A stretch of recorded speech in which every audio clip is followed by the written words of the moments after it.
Bueno, empezamos.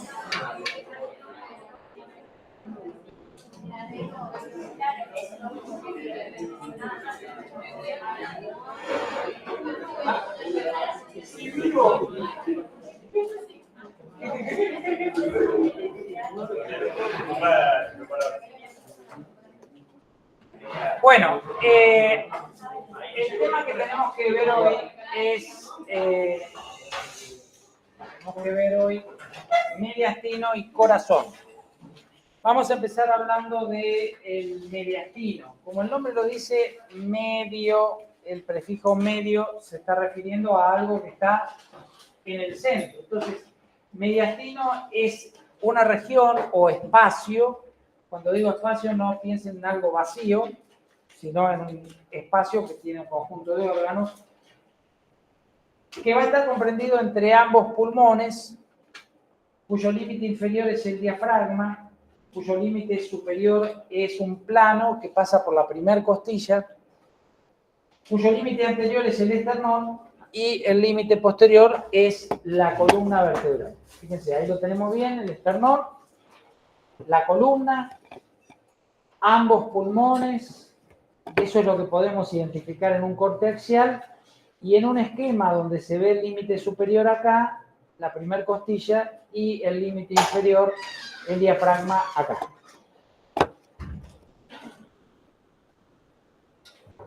Vamos a dividir ese mediastino, en principio, en un mediastino superior y un mediastino inferior. Si bien no todos los libros hablan de mediastino inferior, porque este se divide en tres, como vamos a ver en un ratito.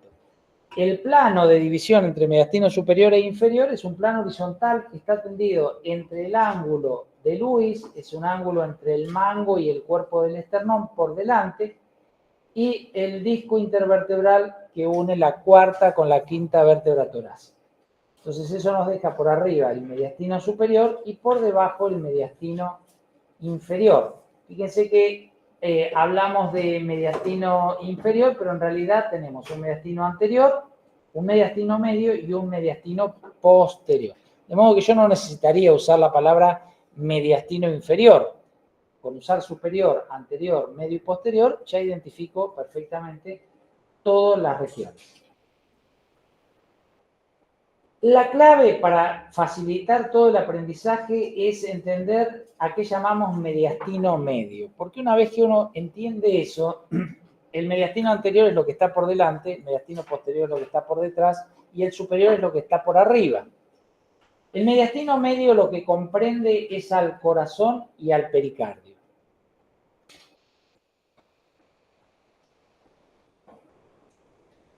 Lo podemos ver en este esquemita que está más arriba.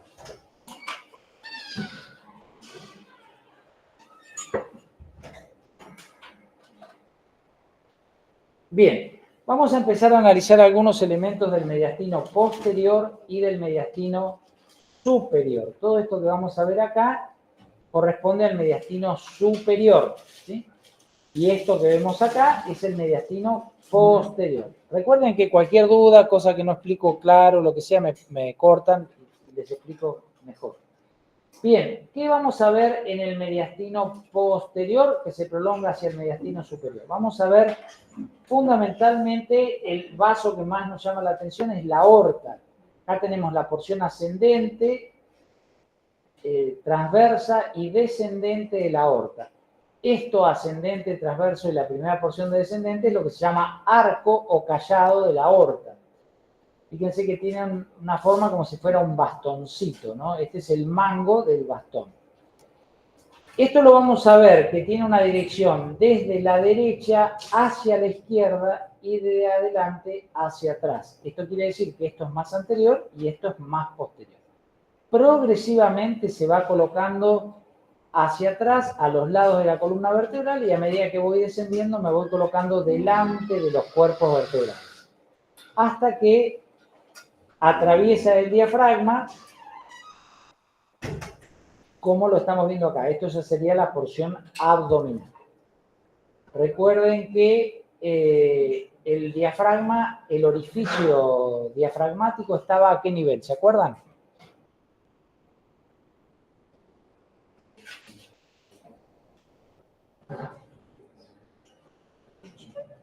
En T8 teníamos la vena cava inferior. Esto estaba a nivel de T10, ¿sí? T10. Bueno, después tenemos esta vena, que es una vena importante, que se llama vena ácigos, o, si lo leen de algún libro más viejo, vena ácigos mayor. Esta vena van a ser, acá no está representado, de dos venitas, una vena que se llama vena lumbar ascendente y otra pequeña vena que se llama tronco renoácido lumbar. Luego atraviesa el diafragma y lo vemos ahí delante de la columna vertebral, siempre del lado derecho. Va a continuar ascendiendo y finalmente pasando detrás de los bronquios, como lo ven acá, va a terminar en la vena cava superior. Esto se llama vena ácigos mayor. Luego, del otro lado, vamos a tener la vena ácigos menor. Ahí la vemos. Esa vena ácigos menor, el nacimiento es similar por debajo del diafragma, solo que asciende y a nivel más o menos de la quinta costilla aproximadamente, hace un calladito y termina en la vena ácigos o vena ácigos mayor. Esta vena se llama ácigos menor o hemiácigos. Ese conducto verde que ven ahí, que está entre la vena ácigos y la arteria aorta, se llama conducto torácico. El conducto torácico nace por debajo del diafragma, ahí lo vemos un poquito, en una dilatación que se llama cisterna quilosa o cisterna de Peckett, si quieren el nombre propio, asciende y termina a nivel del ángulo yúgulo-subclavio del lado izquierdo, o sea, de este lado. Ahí lo que estamos viendo es la vena cava superior, la vena brachiocefálica izquierda, la vena brachiocefálica derecha y la vena brachiocefálica izquierda se está formando con la vena yugular interna y la vena subclavia. El conducto torácico terminaría ahí, en ese confluente yúgulo-subclavio. Los elementos nerviosos que estamos viendo son estos, que corresponden a la cadena simpática laterovertebral. Fíjense que se ven en algunos sectores ganglios.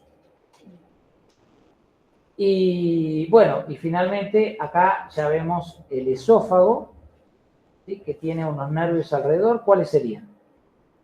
Muy bien, los nervios vagos, perfecto. Ahí vemos los nervios vagos de un lado y del otro. Y vemos este sector que vemos acá arriba, lo mismo que esto, todo esto pertenece al mediastino superior. Para que se ubiquen, el plano axial que corta el mediastino superior de lo que queda por debajo es el arco aórtico. Entonces, todo lo que esté por encima de esto es mediastino superior.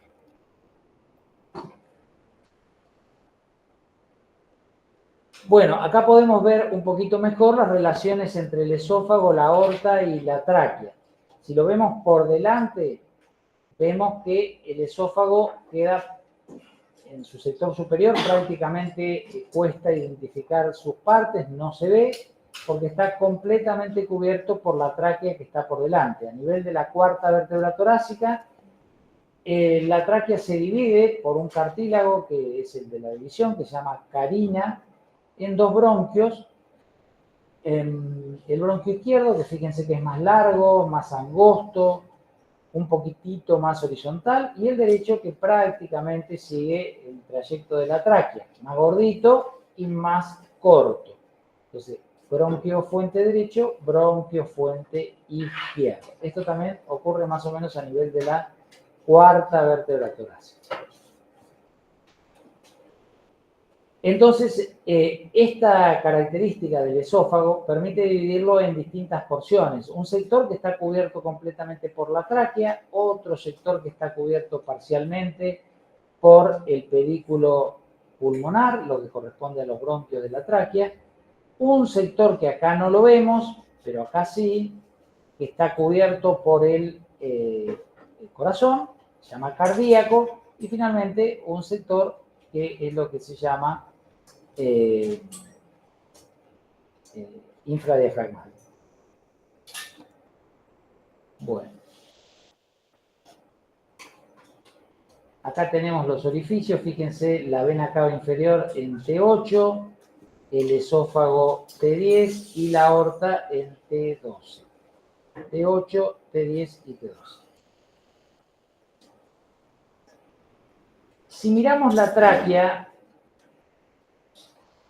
la aorta, vamos a ver esta imagen. Entonces me gustaría que pensemos un poquito a ver si esto es la derecha o la izquierda.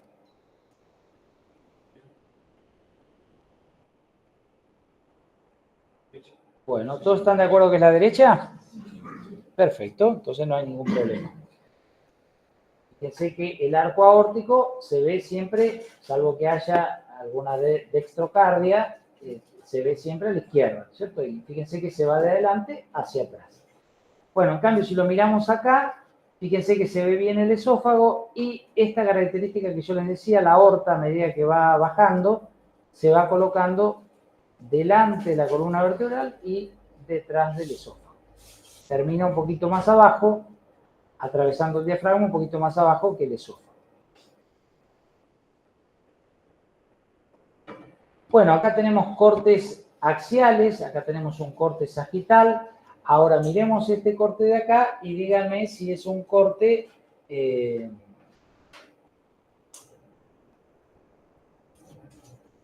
un corte axial, pero lo estamos viendo de arriba o de abajo.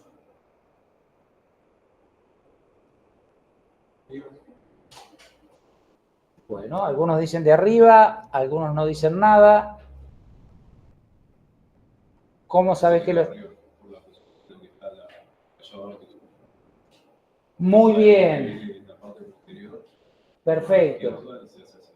Exactamente. Muy bien. Acá lo vemos, lo que decíamos antes, de derecha a izquierda, y lo estamos viendo desde arriba. Se ve el piso además, se ve la tráquea que se está dividiendo, ahí la carina. Un poco de manubrio anterior. Acá. Sí, un poco de manubrio. Perfecto, muy bien. ¿Y esto qué sería? Superior. La vena cava superior. O sea, ¿qué mediastino sería? Superior. Perfecto. Bueno, entonces ahí tenemos todas las relaciones principales del mediastino superior. A veces se ve, acá vemos un poquito de timo. El timo es una glándula. No me acuerdo si ya vieron algo de... Bueno, los que hayan hecho módulo 5, seguramente sí. Los que todavía no hicieron módulo 5, no. El timo es una glándula que va a producir una diferenciación en los linfocitos. Quizás recuerden que hay linfocitos T y B. Bueno, los linfocitos T sufren esa primer determinación o diferenciación al pasar por acá, por el timo. Es una glándula que a medida que vamos envejeciendo va desapareciendo. Se encuentra muy desarrollada en los jóvenes y luego va desapareciendo. Acá vemos otro corte axial. Esto que tenemos acá es el corazón. Se puede ver muy bien las relaciones de las cavidades del corazón. Entonces ahora díganme si esto estoy mirándolo de arriba o de abajo. Por allá escuché de abajo.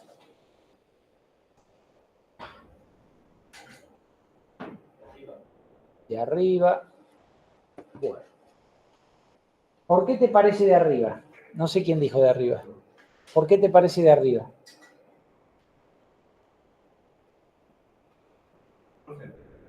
¿Puede ubicar exactamente cuál es la imagen que estamos viendo? Esta, el corte axial inferior.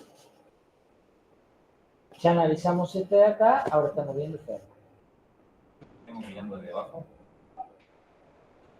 Bueno, entonces vamos a tratar de... Lo importante no es acertar, sino que podamos justificarlo, ¿no es cierto? Entonces vamos a tratar de justificar, primero me dijeron que era de arriba y después algunos piensan de abajo, entonces vamos a tratar de justificar primero por qué sería visto desde arriba. ¿Quién quiere justificar esto? Porque la aorta estaría del lado izquierdo si lo estás mirando desde arriba.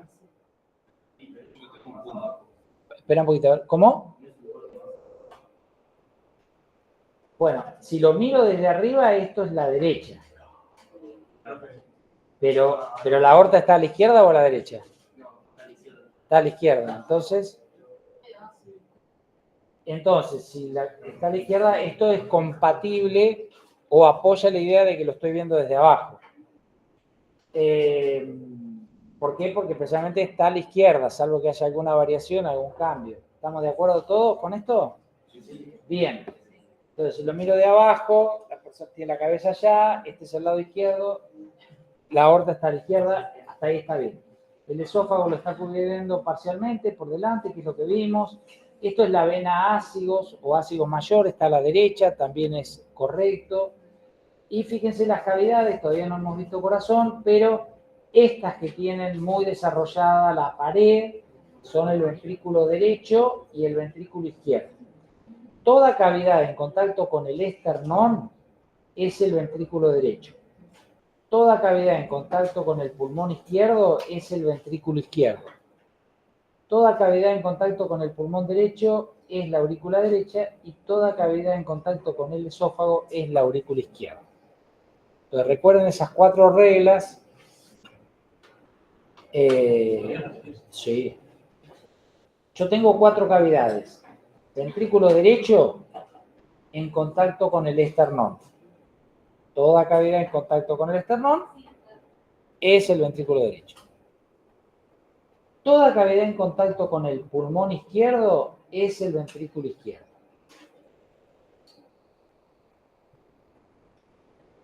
Toda cavidad en contacto con el pulmón derecho es la aurícula derecha. Y toda cavidad en contacto con el esófago, ahí está, es la aurícula izquierda. Por nada. Bueno, incluso acá se puede ver una cosa que es, fíjense que la aurícula izquierda, que es posterior, y ahí la vemos bien en contacto con el esófago, es como si fuera una mochila, ¿ven?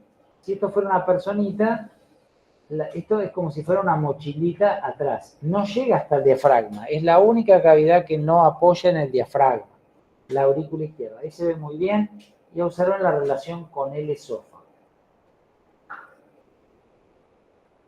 De hecho, hay una anécdota de un paciente que quizás a lo mejor lo leyeron en el diario hace 4 o 5 años, sucedió acá en Argentina. Un paciente tenía algunos problemas con el corazón, empezaron a estudiar, sacaron una radiografía y se encontraron lo que parecía ser un escarbadiente adentro de la aurícula izquierda. No sé si lo leyeron. Algunos lo leyeron. Bueno, nadie podía explicar cómo podía un escarbadiente, ¿no? Bueno, fue alguien que agarró un sándwich y indudablemente estaba muy ansioso, se lo comió todo y se comió también el escarbadiente. Y el escarbadiente, claro, llegó al esófago, quedó ahí atrancado y empezó a hacer fuerza, fuerza, fuerza, y con esta relación pasó a la aurícula izquierda. Así que bueno, cuando tengas un escarbadiente en la aurícula izquierda, recordar la relación del esófago. Medio vueltero, pero bueno. Bien. Bueno, cambiamos de tema, salimos del mediastino y como siempre, alguna sugerencia, en este caso con libros, no sé si alguien los ha leído. ¿No? Gente con poco tiempo o poca plata para los libros, pero por ahí se pueden conseguir. Bueno, yo les recomiendo, miren, los dos libritos los escribió Favaloro, se leen muy rápido, son muy cortitos para las vacaciones, para cuando tengan tiempo o estén cansados de tanto estudio. Este es el de la derecha, la izquierda de ustedes, se llama Recuerdos de un médico rural. Es más o menos, pasó 10, 12 años en Jacinto Arauz, en La Pampa, un pueblito muy chiquito, era el único médico. Son muchísimas anécdotas, si les gustan ese tipo de libros, y más que estudiar medicina, les va a encantar.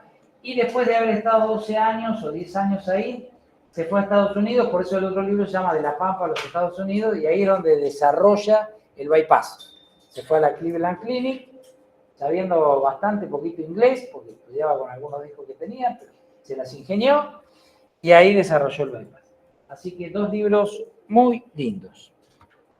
Bueno, vamos con el corazón. El corazón es un órgano muscular hueco, o cuya principal, la pared está constituida fundamentalmente por músculos, que actúa con respecto a la sangre como bomba aspirante e impelente, es decir, la toma y la vuelve a alargar.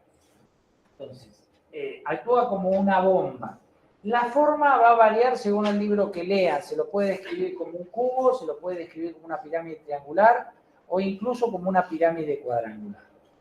¿Alguna de las descripciones es correcta o no? Bueno, eso yo creo que todas son correctas. No es que quiera quedar bien con todos, pero tiene una explicación. ¿Se les ocurre cuál puede ser la explicación? Si leen un libro, la mayoría de los libros que ustedes van a leer, va a decir que tiene forma de pirámide. Por consiguiente, le va a describir un vértice, una base y 3 o 4 caras. Y como lo ven ahí, un poquito la puntita del corazón sería como el vértice. La parte de arriba sería la base. Y después las caras son las que están. Pero si ustedes miran la imagen de la izquierda, o sea, la derecha de ustedes, fíjense que esto se parece más a un cubo que a una pirámide, o en todo caso uno podría decir un cono. Así que me parece más práctico describirlo como un cubo, que fue una descripción que hizo un profesor de Argentina, Gali, profesor de anatomía, y que, bueno, es mucho más sencilla que la descripción de la pirámide, que no significa no identificar la pirámide o el cono, si claramente el vértice está. Pero esto, en vez de poner un vértice, uno pone una cara y listo. Acá entonces podemos ver las 4 caras, la que sería la cara anterior, la cara posterior, la cara izquierda y la cara derecha. Fíjense lo que les dije recién, ventrículo izquierdo, ventrículo derecho, aurícula derecha y aurícula izquierda. La relación con el esófago, la relación con la aorta acá y la vena ácidos. ¿Dónde está el corazón? Ya lo dijimos, mediastino, medio, perfecto. Bueno, si nosotros hacemos un estudio por imágenes, podemos identificar varias cosas del corazón. Hay un poquito de luz, pero creo que se identifica bastante bien. ¿Qué tipo de estudio sería? Resonancia. Una resonancia, perfecto. ¿Qué tipo de corte? Coronal, muy bien. ¿Esto qué sería? Una radiografía. Bueno, sobre la radiografía se han hecho, se ha coloreado para que sea más didáctico identificar las estructuras.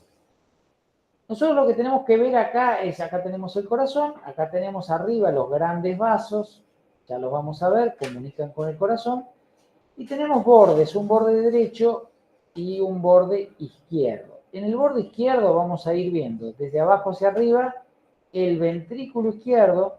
Fíjense, acá se ve en la resonancia, miren qué gruesa pared muscular tiene el ventrículo izquierdo, es la cavidad con un una mayor pared o un espesor más importante. Entonces relacionamos acá la resonancia ventrículo izquierdo con la radiografía. Luego vamos a tener ahí, que no siempre se ve, porque uno mira acá y fíjense que no es tan fácil de ver, ahí estaría a este nivel, la orejuela izquierda, que no es otra cosa que la aurícula primitiva izquierda o el atrio primitivo.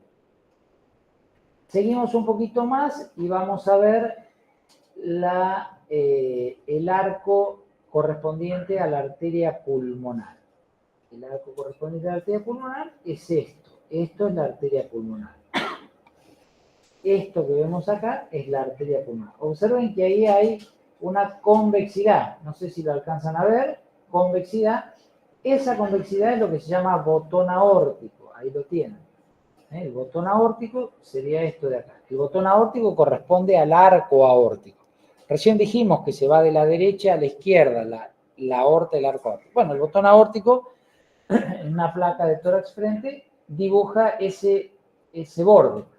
Entonces es fácil. Ustedes identifican el botón aórtico, lo que está inmediatamente por debajo es la arteria pulmonar. Acá lo ven en el esquema y si no, acá.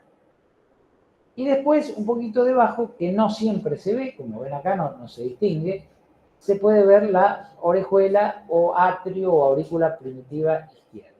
Y finalmente después el borde izquierdo.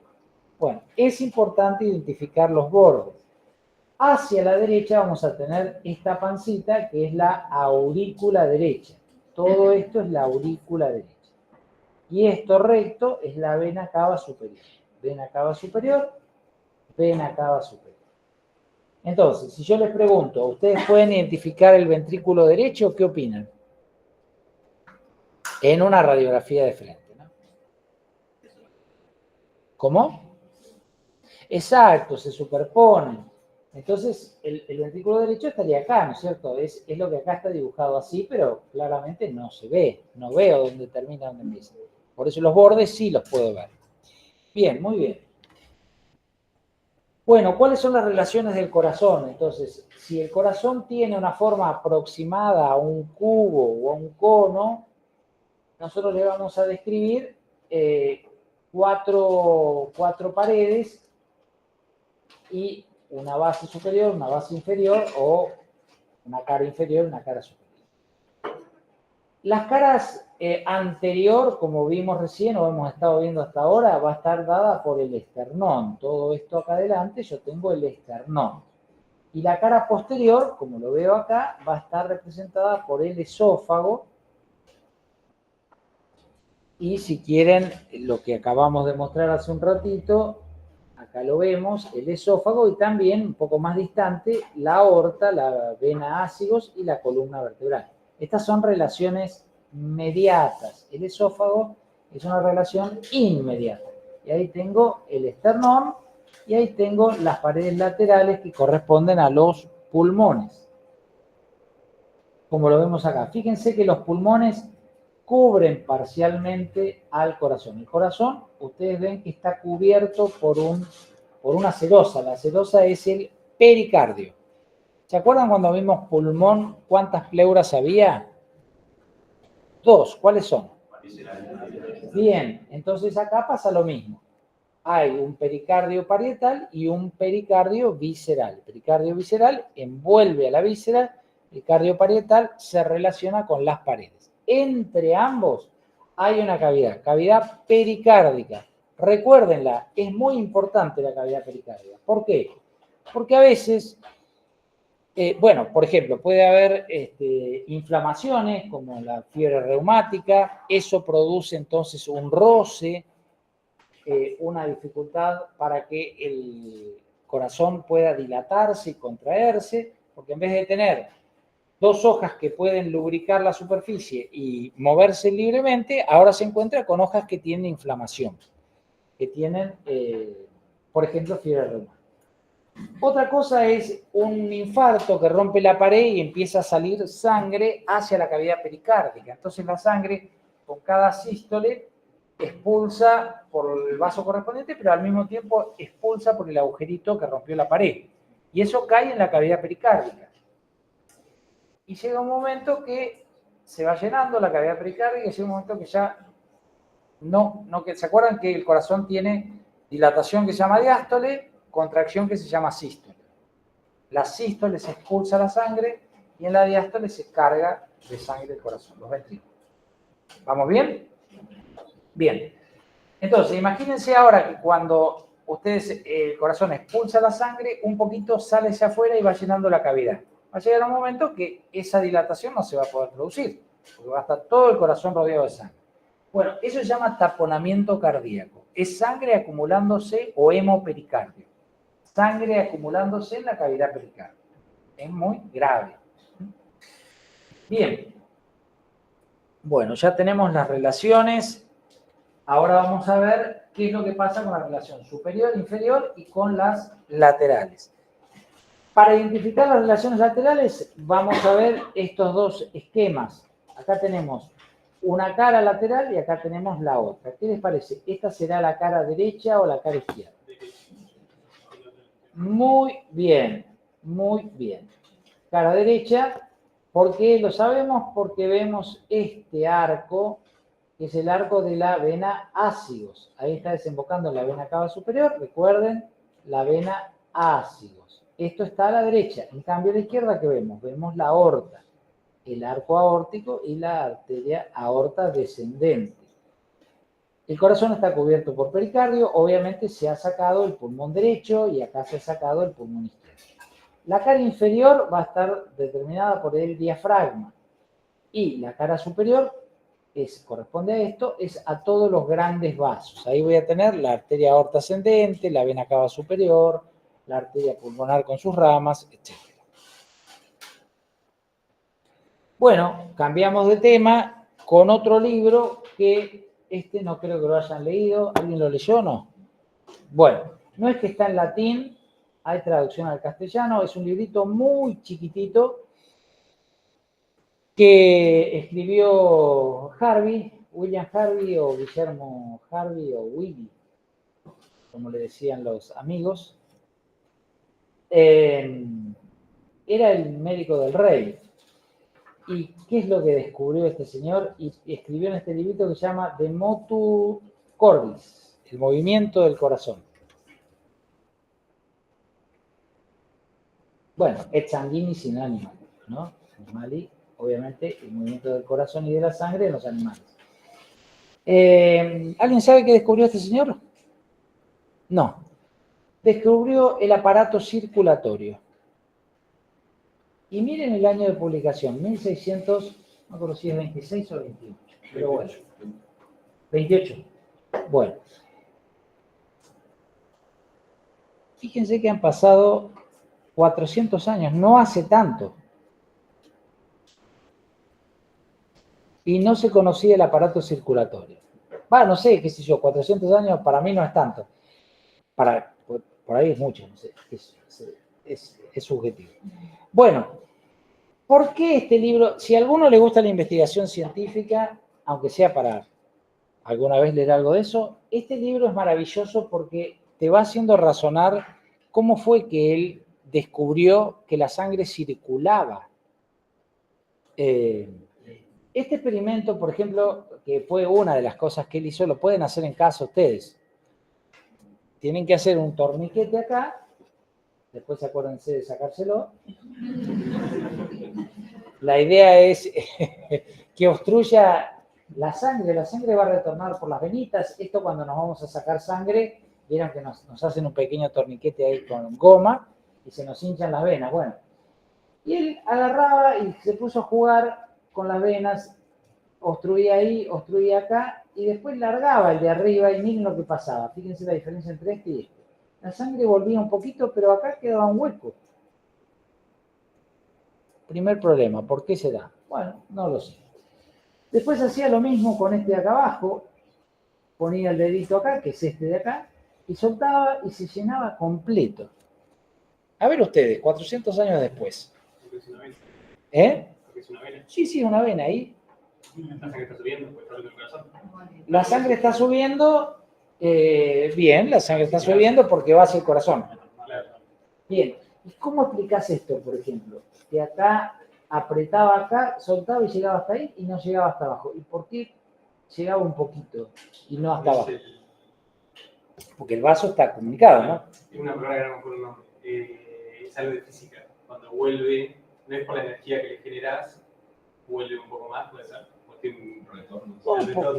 Podría ser, no, la verdad que no. Esa no es la explicación que él dio. No, ni idea. No, está bien, pero si esto es un juego, estamos boludeando. Si no tenemos nada que hacer. Va, no sé, yo no tengo nada que hacer. Ustedes, chicos, tienen menos tiempo que yo lo sé. Perdón, les estoy quitando tiempo. Bueno, ¿está divertido? Bueno. Lo que pasa es que ahí él se empieza a preguntar, y hasta esa época lo que había era, se habían visto que adentro de la vena había como unos pliegues, algo que se metía en la venita. Lo llamaban pliegues venosos, porque no tenían ni idea qué era.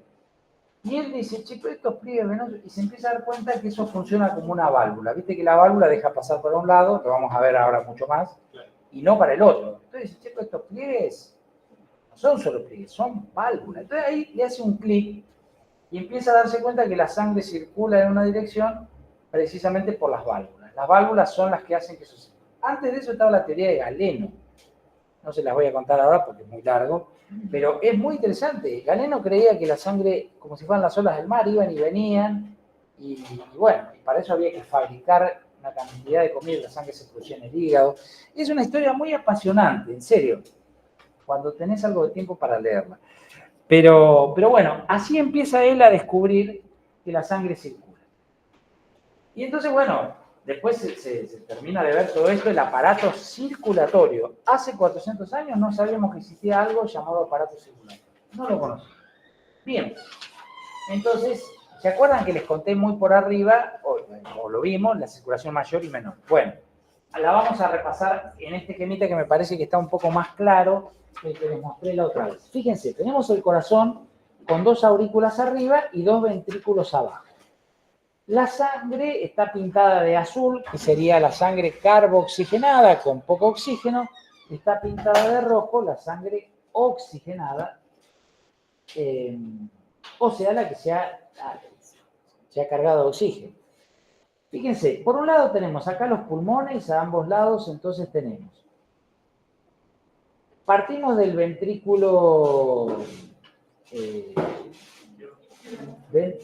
claro, no, pero les quería contar la circulación menor primero. O sea, partimos del ventrículo derecho, que tiene sangre carbooxigenada, y vamos a hacer por la arteria pulmonar la rama hacia un lado, rama, podría ser a la izquierda o a la derecha, no importa, rama derecha, rama izquierda. En los pulmones, fíjense cómo cambia de color, se oxigena y vuelve oxigenada. ¿A dónde? A las venas pulmonares, que son estas, a la aurícula izquierda. Entonces, nació en el ventrículo derecho y llegó a la aurícula izquierda. Ese circuito horizontal más pequeño se llama circulación menor. Después tenemos otro más largo, más extenso, que empieza en el ventrículo izquierdo. Del ventrículo izquierdo entonces va a salir por la arteria aorta, ya la hemos visto varias veces, va a ir a todos los tejidos, a distintos lugares, va a ir largando todo ese oxígeno y va a volver carbooxigenada, es decir, en los tejidos se va a cargar de anhídrido carbónico y va a ir entregando el oxígeno. ¿Y a dónde va a llegar? A la aurícula derecha, por medio de la vena cava inferior y la vena cava superior. Esto es lo que se llama entonces circulación mayor y esta horizontal menor. La menor tiene mucha menor presión, porque es más corto el trayecto, y la mayor tiene mucha más presión. Acá no lo describí, pero bueno, obviamente también la aorta da ramas para el cuello, la cabeza, bueno, vuelve por la vena cava superior. Todo esto es circulación mayor. ¿Está más o menos claro lo que es circulación mayor y menor? Bien. Bueno, vamos a describir algunas cuestiones de las cavidades del corazón. La que más vamos a describir va a ser el lado derecho porque tiene más accidentes. Y estamos viendo acá la aurícula derecha. Yo la aurícula derecha la voy a describir con una forma de cubo. La mayoría de los libros la describen como con un cubo. Lo que puede ser que cambie es lo que es pared anterior o pared posterior. Pero esto es muy fácil. Yo le voy a dar un truquito para que ustedes lo acomoden al libro de ustedes. ¿Qué es lo que pasa? La pared anterior no es una pared que está bien para adelante. Es una pared que está así, un poquito corrida a la derecha. Entonces algún libro la puede llamar pared derecha, otro la puede llamar pared anterior, según lo que les guste. Pero una vez que ustedes identifican una y se ubican, dicen, ah, esto es la pared derecha, siguen bordeando como si fuera esta habitación y no hay problema. Si esta es la derecha, aquella es la anterior, la otra es la izquierda y la otra es la posterior. ¿Me siguen con el razonamiento? Y no se van a perder. Bien. Entonces, en mi caso, esto yo lo veo, que no lo inventé yo, obviamente. Esto es la pared anterior. Fíjense que la pared anterior, que está ahí al ladito del ventrículo derecho, que ya habíamos dicho que se relaciona con el esternón. La pared anterior es la pared que tiene los músculos pectíneos. Son músculos pectíneos, son estos. Es la parte más gruesa de la aurícula derecha. Pared anterior. La pared, entonces como empecé por la anterior y ahora me voy dando la vueltita, me toca ahora la pared derecha. Pared derecha. Esta es la que está en relación con el pulmón derecho. Fíjense que ahí tengo vasos pulmonares. Tengo vasos pulmonares. Como están en rojo y son dos, esas son las venitas pulmonares, superior e inferior, que van llegando a la aurícula izquierda. No las veo. Pared anterior, pared derecha. Luego toca, si esta es la anterior, esta es la derecha, esta es la pared posterior. Fíjense que la pared posterior voy a tener esta estructura que está acá, que es la fosa oval. La fosa oval contacta con la aurícula izquierda. Pared posterior, si yo la perforo, ahí me encuentro con la aurícula izquierda. Y finalmente me toca ahora la pared izquierda, que no tiene una pared, sino que es el orificio auriculoventricular derecho. ¿Por qué se llama orificio auriculoventricular derecho? Porque comunica la aurícula derecha con el ventrículo derecho. Pero está a la izquierda. Si yo me voy corriendo para allá, llego hasta el ventrículo izquierdo. Esto es la derecha, esto es la izquierda. ¿Estamos de acuerdo? ¿Cómo? Auriculoventricular derecho. Por nada. Y la válvula que estamos viendo es la tricúspide. Acá la tienen la tricúspide. ¿Ven? La estamos viendo del ventrículo izquierdo. ¿Por qué se llama así? Porque tiene tres cúspides. ¿Cómo? ¿Me preguntaron algo? Tres válvulas, sí, perfecto. Tiene tres válvulas, tricúspide, por eso se llama tricúspide. Ahí estamos viendo los músculos papilares, que son tres. Fíjense, el músculo papilar inferior, el músculo papilar anterior y el músculo papilar posterior. Esto es la tricúspide. Entonces acá la vemos de un lado. Fíjense cómo se adhiere el borde adherente de la válvula, y ahí tenemos las cuerdas tendinosas que van desde los músculos papilares al borde libre de la válvula. Para los que alguna vez se fueron de campamento y armaron una carpa y armaron el sobretecho, habrán tenido que poner una estaca. ¿Alguien se fue de campamento? Porque ya nadie se va de... Bueno, allá hay uno. Alguno que otro cada tanto se va. Bueno, pero poco. Ya todos van a hoteles. Ahora vieron que ya cambió todo. Sí. Bueno, entonces, cuando ponían la estaquita, después ponían unos hilos que unían al sobretecho. Bueno, es eso. Entonces, este concepto de músculo papilar, cuerdas tendinosas y la valva es muy importante y ahora vamos a ver por qué. Pero bueno, sigamos con la aurícula derecha. Músculos pectíneos, pared anterior, porción sinusal, todo esto es liso, se llama porción sinusal, pared derecha, pared posterior donde encontramos la fosa oval, el anillo o límite de la fosa oval, anillo fibroso, anillo de Viesans, le llaman algunos. Pared superior, desembocadura de la vena cava superior y desembocadura o conexión con el atrio primitivo. Esto es la aurícula primitiva, la orejuela del corazón. Y en la pared inferior me voy a encontrar con la desembocadura del seno coronario y la desembocadura de la vena cava inferior. Estas válvulas que ustedes ven acá son válvulas incompetentes. ¿Qué quiere decir eso? Que que no funcionan, son resabios embriológicos. Bien, bueno, esa es toda la característica de la aurícula derecha. A nivel de la desembocadura de la vena cava superior, más o menos a este nivel, van a encontrar el nódulo sinusal. ¿Qué es el nódulo sinusal? Una parte del sistema de conducción del corazón, el marcapasos del corazón, lo que desencadena el impulso cardíaco.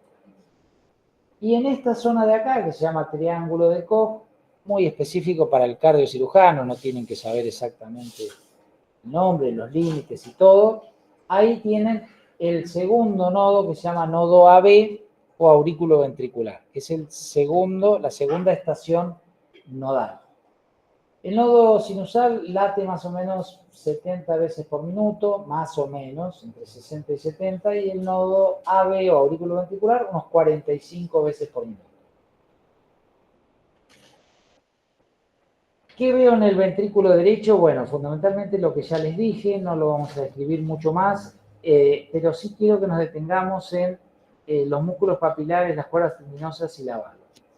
¿Para qué les parece que pueden servir los músculos papilares? Obviamente ahí se insertan las cuerdas tendinosas. Y desde el punto de vista de lo que hace funcional, además de sostener la cuerda tendinosa y todo eso, ¿qué te parece? Para que se puedan abrir las válvulas. Cuando se contrae, abre las válvulas. ¿Están todos de acuerdo con eso? Bueno, siempre lo pregunto porque siempre nos equivocamos en esto. Eso es exactamente lo que no hace. Lo que hace es lo que dijiste al principio, sostiene la válvula, es decir, cuando el ventrículo se contrae y la válvula se mueve hacia la aurícula, ahí lo estoy viendo desde el ventrículo, se mueve esto como si fuera una estaca, en la metáfora del camping, sostiene al sobretecho para que no se vuele, ¿no? Es como que está sosteniendo esto. ¿Y por qué es importante? Porque imagínense que ahora yo tengo un paciente que tiene un infarto y que rompe ese músculo papilar. En la metáfora del sobretecho de la carpa se me salió una estaca. ¿Qué va a hacer el sobretecho? Va a empezar a hacer esto, ¿no es cierto? Y va para un lado y va para el otro. Lo mismo va a hacer la válvula. Entonces la sangre que no va a poder pasar a la aurícula porque se va a cerrar, acá está rota. Entonces la sangre ahora cuando se contrae el ventrículo, además de salir por la arteria que tiene que salir, vuelve a la aurícula. Y eso genera un soplo. ¿Cómo? Ese es el famoso soplo. Si el soplo es famoso, este es el famoso soplo. ¿Qué famoso? Es famoso. Bueno, normalmente el latido cardíaco, ¿cómo es? Tiene una onomatopeya que es lub-dub. O sea, tuk-tuk, tuk-tuk, tuk-tuk, tuk-tuk. Pero en vez de ser así, es lub-dub. El segundo sonido es mucho más fuerte, dup, y el primero es más suave, lub, lub-dub, lub-dub, lub-dub. Y entonces yo acá tengo un soplo. Entonces, el cierre de las válvulas auriculoventriculares genera el primer ruido, tuk. El cierre de las sigmoides, esto lo vemos también en un ratito, genera el segundo ruido. Entonces yo acá lo que tengo es unas auriculoventriculares que se cerraron, que en vez de hacer un ruido fuerte, como si fuera una puerta que se golpea, ahora se cierra más suave y además después escucho el soplo. Sopla realmente. Imagínense una puerta que en vez de cerrar completa, ahora deja un agujero y corre mucho viento. ¿Qué voy a sentir? Se cerró la puerta, el golpe, y como tiene un agujero, hay mucho viento, siento un viento soplando. Entonces, lub y el otro. Entonces tienen un soplo sistólico, señores. Pero yo lo que quiero es que entiendan la anatomía y puedan razonar lo que está pasando con el soplo. ¿Eso lo pueden hacer? ¿Bien? Todos lo entendieron. Bien.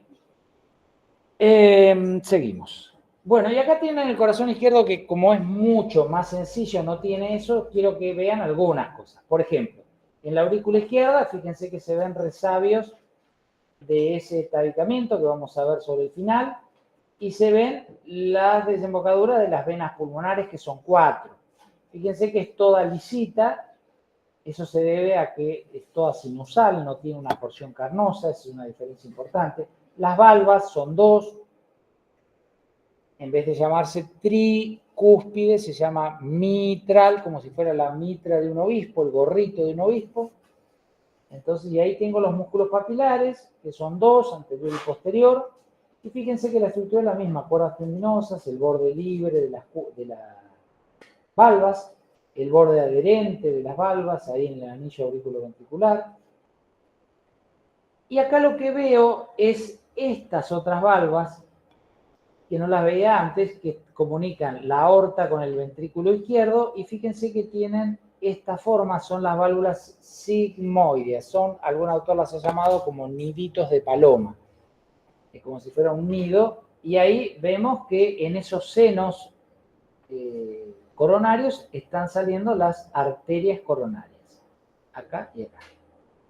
Estas se llaman válvulas sigmoides. Están entre el ventrículo y la aorta y entre el ventrículo y la arteria pulmonar. ¿Pueden ser semilunares también? Semilunares también, exactamente lo mismo. Fíjate que tiene una forma de semiluna, sigmoides o semilunares. Aórtica y semilunar pulmonar.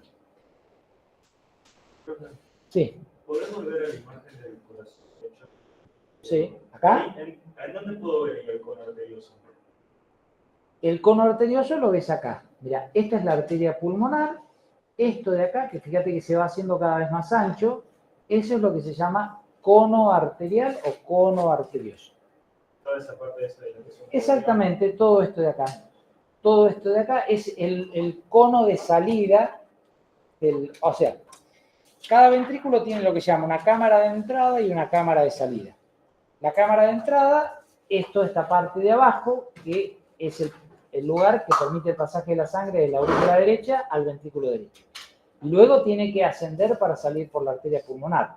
Ese cono de salida se llama cono arterioso o cono de la arteria pulmonar. No es lo mismo que el tronco pulmonar. El tronco pulmonar es lo mismo, sí. Todo esto es lo mismo, tronco pulmonar. No confundirse con el conducto arterioso. El conducto arterioso lo vamos a ver en la parte embriológica, por lo menos si llegamos, que comunica embriológicamente la arteria pulmonar con la arteria aorta y que durante el periodo fetal es importantísimo porque va a conducir la sangre desde un lugar al otro y después eso se atrofia. Eso se llama conducto arterioso. ¿Sí? ¿Quedó más o menos claro? Bueno. Bueno, acá lo que les quería decir, lo que Harvey descubre es que la sangre circule, forme un círculo en una misma dirección, esa unidireccionalidad, es decir, la sangre solo puede moverse para un lado, está determinada por el sistema de válvulas. Entonces, las puertas abren para un solo lado, las válvulas abren para un solo lado, la sangre solo puede moverse en ese sentido. Por ejemplo, si lo hacemos acá, la sangre puede entrar al ventrículo, pero si el sistema valvular funciona bien, cuando esto hace presión, esto se cierra y la sangre solo ahora puede salir por acá. Si quieren una metáfora para entenderlo, imagínense que acá hay dos puertas, esa puerta solo abre para acá, se puede entrar y ahí tendríamos otra puerta que solo abre para el otro lado y sale. Si uno quiere meterse de afuera para adentro, no puede. Bueno, eso es lo que hacen las válvulas. Bueno, y acá ustedes van a ver que tienen, yo les puse este esquemita para que después si ven, lo tengan ahí, no vale la pena ahora que yo agote diciendo estos 8 lugares donde están, exactamente, lo tienen acá. Pero sí quiero introducir el concepto. Fíjense, por un lado, estos circulitos lo que hacen es representar la zona de mayor audición. Entonces, ustedes cuando vayan a ocultar el tórax de un paciente para ver dónde se escuchan mejor cada ruido de cada válvula, recuerden que tenemos 2 auriculoventriculares y 2 sigmoides o semilunares. Entonces, por ejemplo, en el segundo espacio intercostal derecho, como la aorta viene en esta dirección, hace así y da la vuelta, ahí la vemos, entonces el segundo espacio intercostal derecho es el mejor lugar para ocultar la válvula semilunar o sigmoidea aórtica. Pero fíjense que si yo voy a estudiar las proyecciones, son en estos lugares de acá. ¿Ven? No es lo mismo el lugar donde está anatómicamente que el lugar donde el sonido más golpea y donde más se escucha. Como médicos, a ustedes los que más les va a servir va a ser los lugares de ocultación. Porque, bueno, lo otro también, todo sirve, porque si ustedes tuvieran, por ejemplo, como el caso de Favaloro, una radiografía, que ya van a leer en el libro, él compra el primer aparato de rayos, y tuvieran una válvula calcificada, que se ve radio opaca, entonces ustedes podrían ver un círculo calcificado y, como saben muchos, dirían, mira vos, tiene una válvula mitral calcificada. Así que no es que no sirve. Pero bueno, hoy en día, como hay tantos otros estudios, también. Pero bueno, y así hacen con el resto. Acá se ocultaría la válvula pulmonar, acá se ocultaría la válvula mitral y acá se ocultaría la válvula tico. ¿Sí? De hecho, creo que también se siente al tacto. Si vos apoyás la mano en esa zona, se siente. Bueno, ese es un muy buen comentario. Obviamente, en la medida en que uno tiene mayor sensibilidad, no todos tenemos la misma sensibilidad, ese ruido o fremito, uno puede, hay gente que lo puede detectar y otros no. Pero sí, es el ruido más fuerte. Esto también, a veces uno en vez de decir quinto espacio intercostal, dice línea medio clavicular o debajo del pezón o tetilla izquierda, y bueno, y entonces... Esto es una simplificación también. ¿Por qué? Porque los corazones no son todos iguales. Una persona obesa le cambia la disposición, la dirección del corazón. Una persona muy flaca y muy larga es como si fuera una gota. Entonces, va cambiando. Es una aproximación, es más o menos un promedio. Bueno, para empezar a introducirlos en la fisiología, acá fíjense que tienen representado estas dos valvas, estas dos que están acá son las auriculoventriculares, esta es la tricúspide, esta es la mitral, y acá tienen, fíjense, estas tres semilunares, esta es la aorta y esta es la arteria pulmonar. Fíjense que de la aorta están saliendo las arterias coronarias. Entonces, acá estamos en diástole. Diástole es cuando el corazón se llena de sangre, el ventrículo, los ventrículos. Y sístole es cuando se contraen los ventrículos y se expulsa la sangre. Fíjense que primero tenemos un momento de todas las válvulas cerradas, y esto es lo que después lo van a estudiar más en fisiología, se llama relajación isovolumétrica, pero están anatómicamente todas las válvulas cerradas. Significa que iso quiere decir igual, hay un mismo volumen, el corazón, el músculo se está relajando, pero el volumen, como las válvulas no están abiertas, es el mismo. Relajación isovolumétrica, de igual volumen. Luego llega un momento que las válvulas se abren, auriculoventriculares, y la sangre pasa de la aurícula a los ventrículos, ¿ven? Y se abren las válvulas. Se llama llenado ventricular. Luego se vuelve a contraer, empieza a contraerse, se cierran las válvulas, pero el volumen es igual que este. Solo que acá el ventrículo se está contrayendo. El volumen no cambia porque están las válvulas cerradas. Contracción isovolumétrica. Y finalmente se abre las sigmoidias o semilunares y la sangre sale por la arteria aorta y la pulmonar durante la sístole.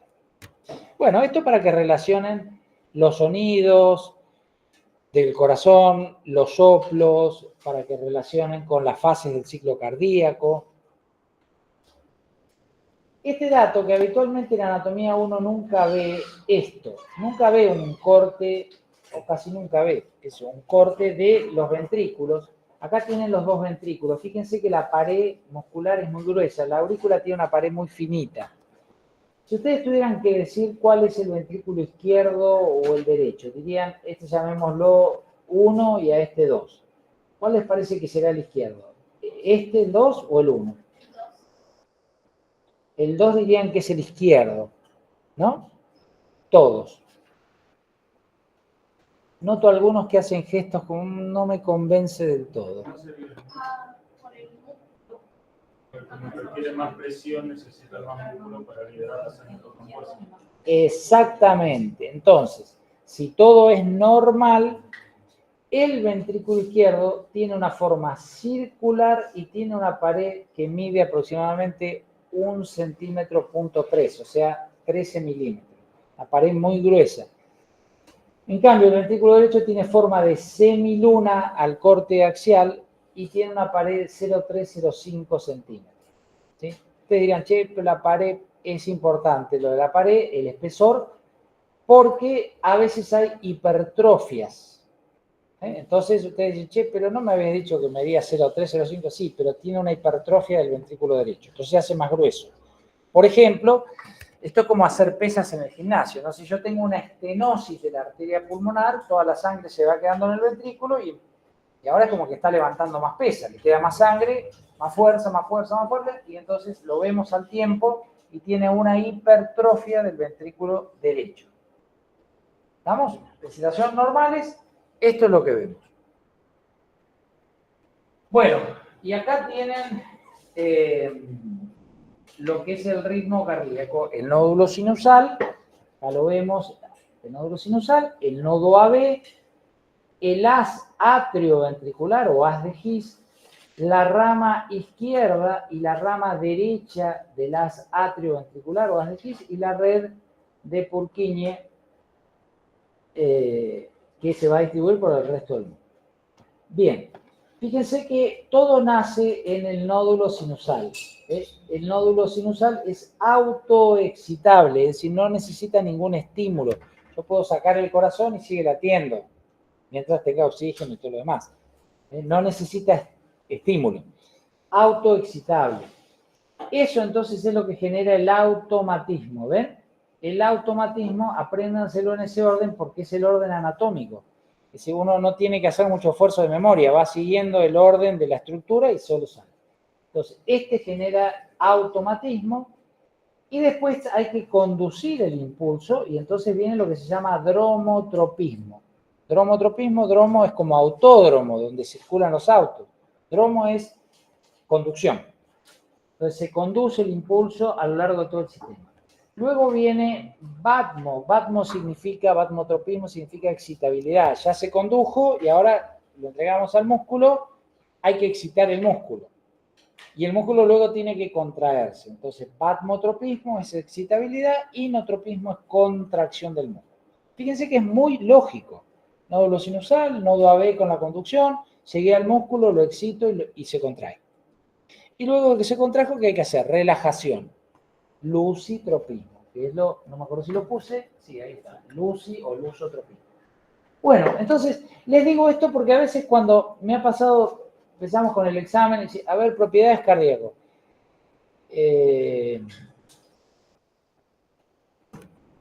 Estaba batmotropismo, y todo un esfuerzo terrible, empiezan por cualquier lado, no, empiecen en orden, es más fácil.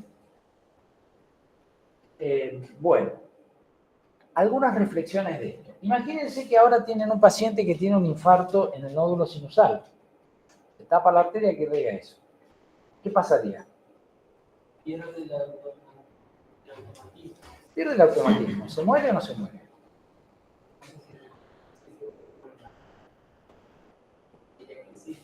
Vos dirías que sí.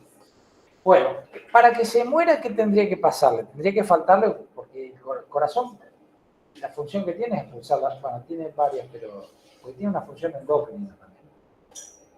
Cosa rara, ¿no? Porque a veces creemos que las glándulas, no, el corazón es una glándula también. Bueno. Y la palabra recordar, ¿saben lo que significa?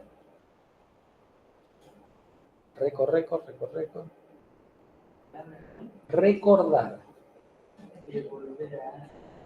Volver a lo que fue, ya no es. Cordis es corazón. Recordis es volver al corazón. Aristóteles creía que los pensamientos se generaban en el corazón. Sí, porque hoy nos parece todo que loco, mira Aristóteles. Sí, pero hubo que descubrir, inventar todas estas cosas. Entonces Aristóteles creía que en el corazón estaban las funciones mentales superiores. Entonces la memoria obviamente era volver a traer al corazón recuerdos. Bueno, después hubo otros que lo discutieron, hubo que avanzar con eso, ¿no? ¿Y el cerebro saben para qué servía en esta teoría? El cerebro enfriaba los calores que generaba esas emociones y todo el corazón. El cerebro, como lo sacaban y estaba frío, entonces sí, si no te esto se quema todo, ¿no? Claro, se incendia el calor. No, o sea, hay que tratar de imaginar, ponerse en el lugar de estos tipos y que empezaban a decir que no tenían ni idea. Entonces no era tan fácil. Hoy decimos, no, la inteligencia cerebral. No era tan fácil. Sí, bueno. Y que para hacer hipótesis hay que imaginar. Bueno, mira, si se paraliza el nódulo sinusal, en principio no se muere el paciente porque le queda el nodo AB, que también es autoexcitable, pero menos. Exacto, con menos frecuencia. Son más o menos 45 latidos por minuto. Con lo cual, entonces vos decís, bueno, che, porque claro, el nódulo AB, ¿Cómo se escribe AB? A mayúscula, guión, B corta. Eso quiere decir AB, que significa aurículo ventricular, porque está entre la aurícula y el ventrículo.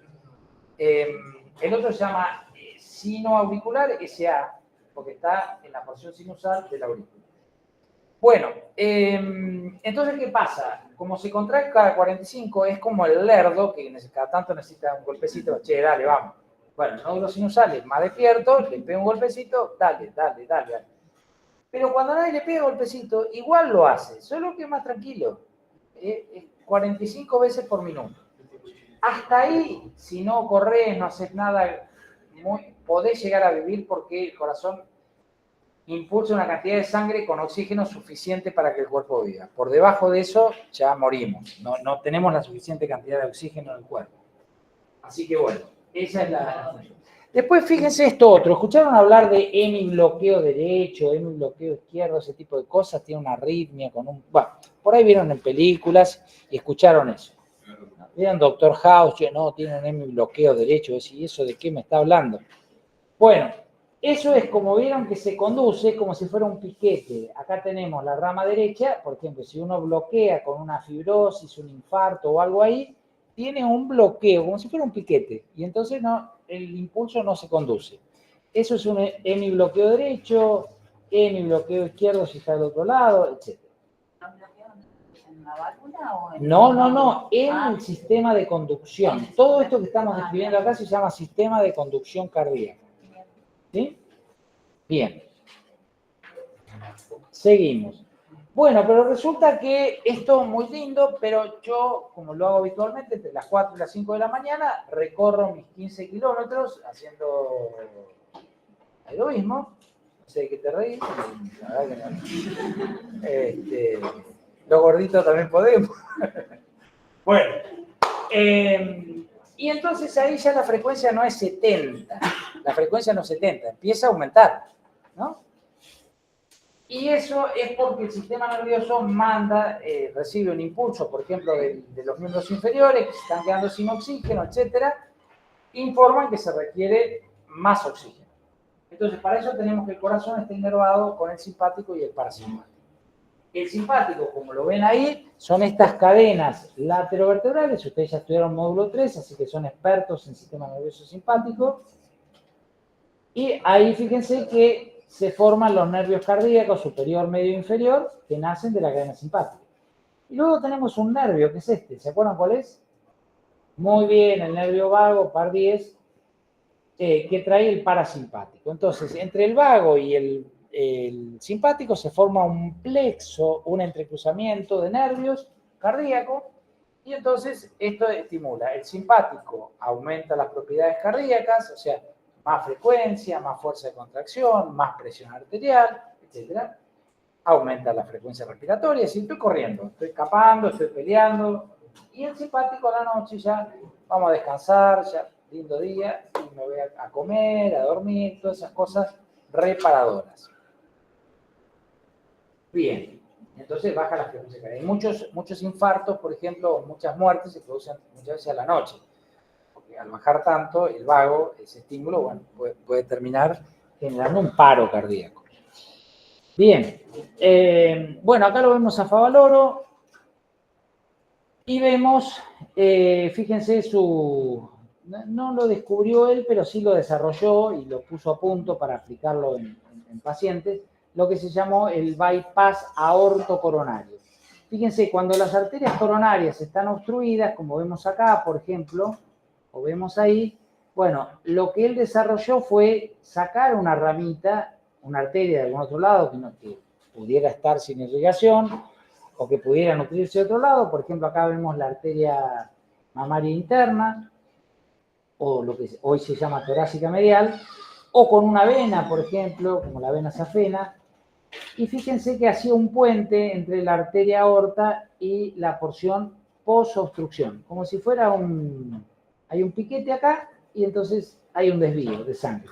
Y de esa forma, fíjense que le irrigaba todo. Se salvaron miles de vidas con esta técnica. Hoy no es tanto la que más se usa, porque ya hay otras técnicas que pueden destapar esto y bueno, funcionan de otra forma. Pero esto fue revolucionario, realmente. Sí, qué bueno que es una sola. Yo tengo miles. Pero ¿cómo funciona eso del bypass? Entiendo la base de poner una vena y soportar para que sea un camino auxiliar, pero ¿cómo fluye la sangre hacia eso? Mirá, acá lo tenés en el esquemita. Sí, no, yo no me estoy explicando bien. A ver. ¿Cómo se hace con esa conexión, por así decirlo? Y se hace un agujerito acá en la arteria, se hace un agujerito acá, y entonces ahora, como la sangre va pasando por acá, vuelve y se mete acá. Hay que hacer un agujerito, obviamente, y conectarlo. ¿Al mismo tejido? O sea, vos tenés, la aorta la tenés normal. Sacás esta vena o esta arteria, sacás un vaso de algún otro lado, porque este también se ha hecho con la arteria radial, por ejemplo. Entonces, haces un pequeño orificio ahí, luego suturás todo este vaso, de modo que hay un abocamiento, es decir, la boca del tubito que conectas se conecta con el otro tubo, y acá lo mismo, conectás este cañito con este cañito. Entonces la sangre fluye, siempre la sangre fluye por diferencia de presión. Como hay mucha presión acá y hay poca acá, la sangre se mueve de acá para acá. Y obviamente este pedacito queda con poca irrigación, pero no pasa nada, porque está recibiendo un poquito de sangre de acá y de acá. ¿Se entiende mejor ahora o no? ¿O te confundo más? Por nada. Bueno, entonces nosotros vamos a ver que tenemos dos arterias coronarias, la arteria coronaria derecha y la arteria coronaria izquierda. La arteria coronaria izquierda es mucho más cortita, habitualmente son 1 o 2 centímetros y rápidamente se divide en dos troncos. La arteria interventricular anterior, como vemos acá en rojo, y la arteria circunfleja, que la estamos viendo en blanco. La arteria coronaria derecha va a recorrer el surco coronario y luego va a dar sus ramas, la arteria del borde derecho, y esto que vemos acá corre por el surco coronario y después corre por el surco interventricular posterior. Fíjense este concepto que por ahí van a leer en el libro, que se llama dominancia cardíaca. La dominancia cardíaca lo que nos pregunta o nos invita a pensar es cuál de las dos arterias es más dominante. Entendiendo por dominante la arteria que irriga el nodo AB. Pero como nosotros no vemos el nodo AB, tenemos que inferirlo. Y para eso el nodo AB estaría más o menos por acá. Entonces tenemos que buscar la arteria que va en el surco interventricular posterior. Entonces, como el nombre lo dice, interventricular quiere decir el tabique o el surco que está entre el ventrículo derecho y el ventrículo izquierdo. Entonces, esta arteria que ustedes ven por acá, esta está en el interventricular anterior. Luego da la vueltita y por abajo, ahí que no lo vemos, porque no está puesto, supónganse que puede ser esto de acá, eso sería el surco interventricular posterior. Entonces, yo tengo una arteria coronaria izquierda predominante, fíjense que la coronaria derecha es chiquitita, compárenla con esta. ¿La ven? Termina ahí nomás. Acá miren qué grande está. Entonces, en la izquierda está muy desarrollada. Esta es una coronaria izquierda predominante o dominante. Y en este caso, la izquierda es chiquita y miren qué grande que es la derecha. Lo que está irrigando esa zona del surco interventricular posterior, ahí va a estar el nodo AB. Y entonces, esa es la arteria dominante. No sé si se entiende el concepto. O sea, depende qué arteria irrigue más el nodo, va a ser la dominante. Exactamente. Y si lo irrigaran las dos, es una codominancia o no hay una dominancia de ninguna de las dos arterias. Que podría ser, por ejemplo, el caso. ¿Ves? Acá más o menos estaría por acá. Fíjate que recibe ramas de acá y recibe ramas de acá. Ahí estaría el nodo, más o menos. En cambio, mira esto, compararlo con esto. Son muy distintas. Caprichos de la naturaleza. Sí, depende mucho de la embriología. A veces, viste, hay una corriente de desarrollo.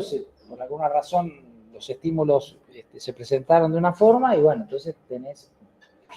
Bueno, y entonces pueden hacer una coronariografía. Acá están viendo una coronaria izquierda con sus dos ramas. Acá están viendo una coronaria derecha. Sigue más o menos el mismo formato que esto, la derecha, y la otra se divide en dos, como ven. Bueno, y después tenemos las venas que no se llaman venas coronarias, sino que se llaman venas cardíacas. Acá hay venas muy chiquititas que terminan directamente cada uno en la aurícula, y si no, vamos a ver esto.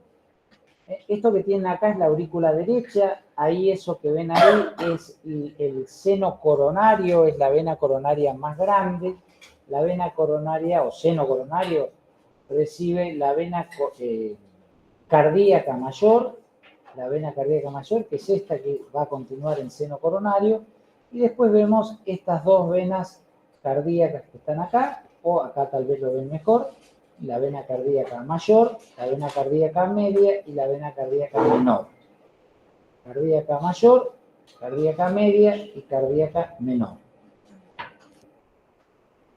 Lo más importante igual, por su importancia médica y todo lo demás, son las arterias coronarias. Las venitas, si bueno, no lo pueden recordar del todo. O sea, prioricen primero las arterias, aprenderlas bien y luego las venas. Bueno, esta es una historia muy interesante con una película que no sé si la vieron ahora en la siguiente imagen, pero bueno, esta nacían los chiquitos y esto tiene que ver con los deditos que vos decías recién de sentir, ¿no? El fremito. Bueno, la doctora Ellen Tosic era pediatra y ella tenía una habilidad, acá está en esta foto con el estetoscopio, pero según se dice, ella podía con los deditos sentir cómo estaba el corazoncito de los chiquitos, bueno, por toda la sensibilidad y la habilidad que había desarrollado, ¿no? Bueno, a ella se le ocurre que estos niños que nacen con una malformación congénita, que puede ser una transposición de los grandes vasos, algún tipo de malformación que generaba una cianosis, los llamados chiquitos azules. Entonces no se oxigenaba bien la sangre en los pulmones, pongamos que porque hay una estenosis pulmonar, por darles un ejemplo, y entonces esos chiquitos llamados niños azules, ella se le ocurre que se podía hacer una cirugía, y como no era cirujana, ella era pediatra, bueno, va a consultar a el doctor Blalo, ahora lo vamos a ver, y bueno, terminan desarrollando entre los tres una técnica quirúrgica, que es esta que ven acá, por ejemplo, ahí ven las arterias pulmonares, esta es la aorta, y fíjense que es algo parecido a lo de Favaloro, es un bypass. ¿Ven? Entonces, ya que no entra la sangre a la arteria pulmonar, desarrollemos una anastomosis, que en este caso va desde la arteria brachiocefálica, y entonces le damos irrigación a esa arteria pulmonar y le damos oxigenación. Bueno, esto se llamó anastomosis de Thomas Blalock-Tosic. La película es esta, este es el doctor Blalock, este es Vivian Thomas. La historia de Vivian Thomas en la película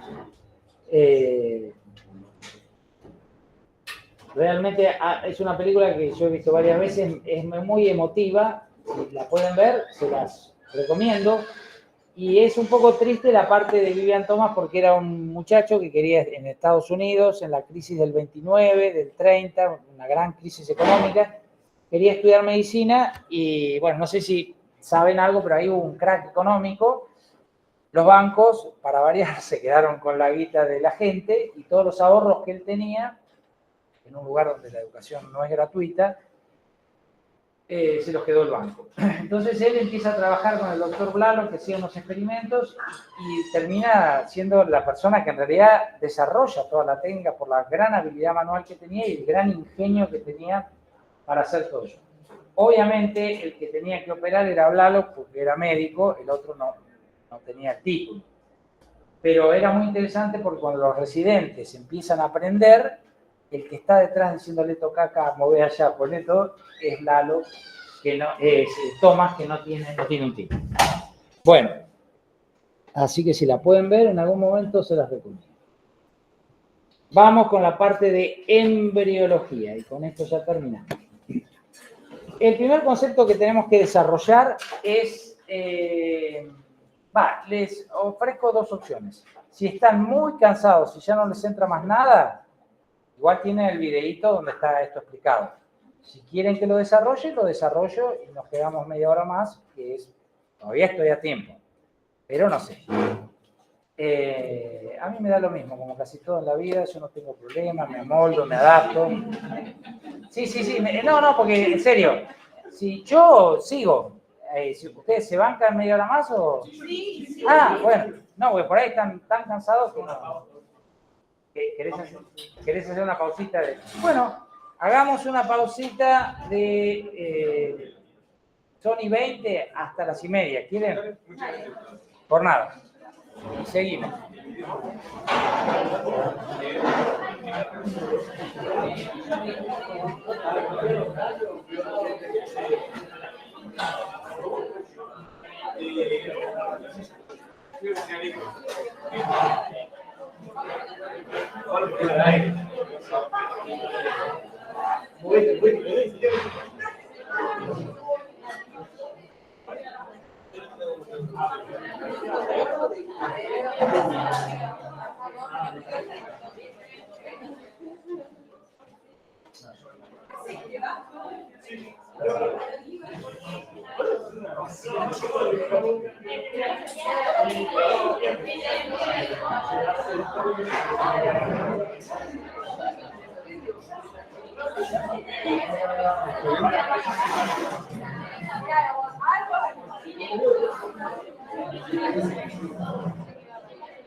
¿Está cansado? No, por eso yo podía seguir, pero bueno, por ahí ustedes que están escuchando a lo mejor. ¿A mí? Y si no, no me dedicaría a esto. No, porque hay gente que no le gusta y lo hace por obligación. No, la verdad que a mí me encanta. ¿Sí? Ahora porque una vez metí en LinkedIn. Me parece que me había encontrado, me había parecido. Sí, creo que... Sí, estoy en LinkedIn, pero Yo tengo, pero nada que no me acuerdo lo que puse. Igual si te pones a googlearme, te vas a enterar de cosas. O sea, te vas a enterar que estoy en el aula igual. No, yo porque me había parecido. Pues yo tengo específicamente para la programación. ¿Lo tuviste para? Lo tengo de programación. ¿Cómo de programación? Tengo, pues, hice programación secundaria. Me hice el LinkedIn, tengo un profe, ese mismo profe, que te pueden validar. Ah, claro. Tengo varias cosas validadas. Ah, claro. ¿Te dedicas a la programación también? No, sé, un programa de los 9. Ah, bien. Y la tengo, ¿viste? Por si un ¿Qué es día. un perfil informático? perfil informático. He hecho varias veces. Y no lo usás para nada eso, o programar o sí. Depende, por ahí he solucionado cosas en casa, por eso yo decía, a mi vieja le metieron en Facebook. Mira, Sí. No, fue con la pelota el día de hoy, para recuperar cuentas. Sí. Quería que dije por Meta. sí. Bueno, Meta el día de hoy hace todo en Instagram y Facebook no se puede recuperar. En 2 minutos te cambian el Gmail, ¿viste? Y te ponen la recuperación y te lo quitan. Es un perro, eso se hace masivo. En un segundo hicieron tal vez 14.000 cuentas y sacaron a todos. Tenía 700 y pico fotos, ¿viste? Entonces agarré, estábamos hablando con un amigo que también le gusta, y dice, no, va a tener que recuperarlo. Y era apretar clic derecho, guardar imagen, todo aquí, ¿viste? Entonces agarré y hice un robot, un programa chiquitito, y eso lo puse y recuperó las 700 y pico fotos. Qué bueno. Así que está lindo, ahora quiero hacer algo de ciencia de datos. Me encanta lo que es datos, Excel, me encanta. Bueno, si te gusta toda esa onda, digo, en medicina, no, mucho para hacer. Claro, no, porque por ahí juntás dos pasiones y con inteligencia artificial y todo eso, ahí Eso está bueno. O sea, hay un punto para investigación, investigación. Eso es. no, pero incluso yo creo que se va a usar cada vez más también para los test se reciban y todo. Bueno, no sé cómo está en Argentina, pero la inteligencia artificial se va a usar cada vez más. Por ejemplo, todo lo que es diagnóstico por imágenes. Hay no sé si leíste, hay un negocio de tipo una repostería, algo así, ¿viste? Una panadería. En Francia. Te agarraban y querían hacer un sistema automático, ¿viste? Lo agarraban, ponían una camarita, che, mira, llevo 4 rosquitas, ¿viste? Cobrando. Y me dijeron un loco, ¿viste? Eso se hace todo con inteligencia artificial. Que es que mostrar 14.000 fotos de cosas, de rosquitas, y aprenden. Total. Y después agarraron ese software, agarraron y lo mandaron para el marketing, ¿viste? Y al día de hoy están en el primer punto y pico de confianza.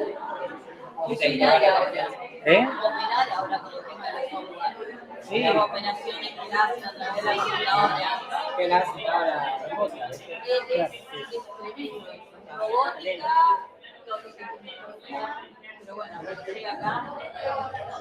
Bueno, la robótica igual ya llegó, lo que pasa es que por ahí no a ese nivel que vos estás comentando. Da Vinci, ¿no? Claro, Da Vinci.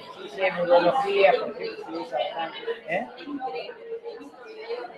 Bueno, sí, y te digo, la enseñanza también, hoy en día ya el tema hay, o sea, la personalización es tan grande que está muy bueno, está muy bueno. Sí. Bueno, hay muchas cosas ahí. Sí. Por la parte, bueno, lo que está lindo, y es verdad, nomás, ¿no? Pero viste de la farmacogenética. ¿Cuál? Farmacogenética. Sí. Terrible. Sí.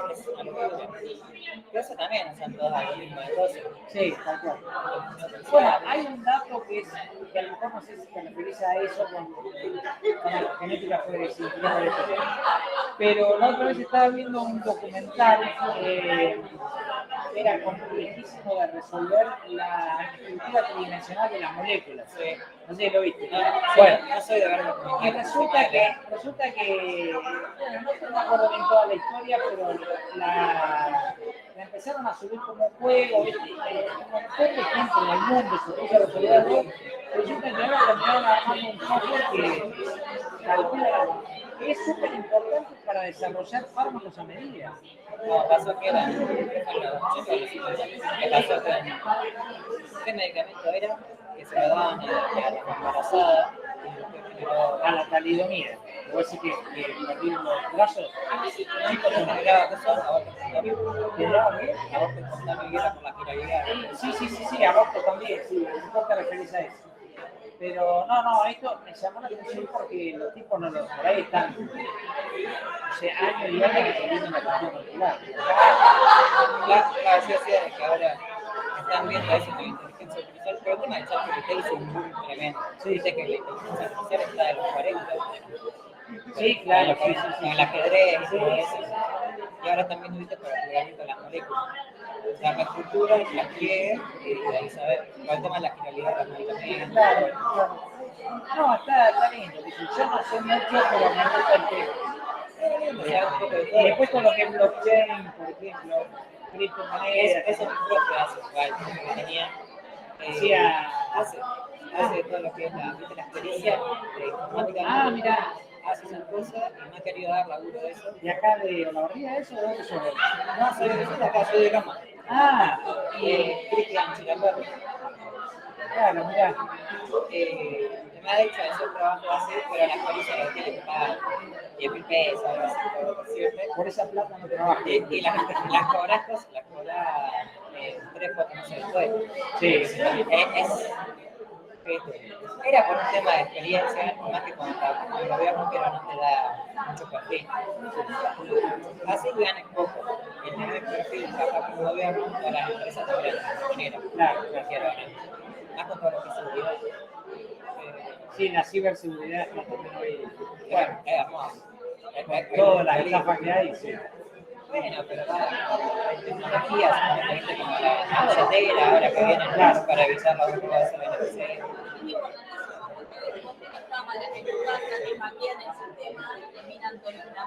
Eso es lo que yo le contaba a los chicos un día, que robaron un banco importantísimo a través de una pecera. No me digas. Ahí va una de las cosas, de los actores del banco, tenía título, viste que tenía en la clase inteligente, todo el mundo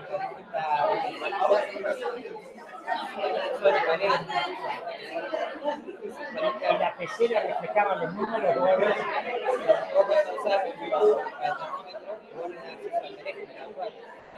Viste que cada tanto salen actualizaciones de seguridad. Lo loco ahora es que decían que la gente trabajan cosas, entraron al termómetro y de ahí entraron por YouTube al celular. De ahí se ponían la cuenta y vaciaron el banco una locura. Y quedó como ladrones que ahora se quedaron de risa, ¿no? Viste que agarró así para reírse. Por lo menos lo que se nos Revuelve la vida, sí, porque si no. ¿Eh? ¿Cómo lo mandan?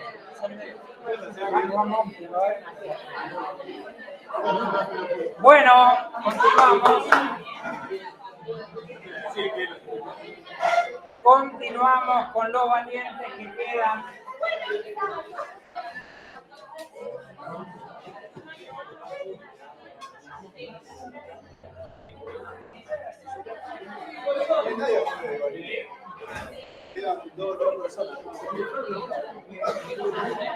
Bueno.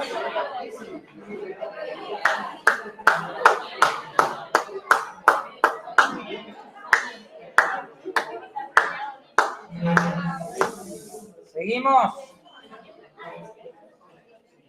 Bueno, entonces, vamos la última media hora con lo fundamental de desarrollo biológico. Igual lo tienen un videíto especial de biología, pero veamos algo.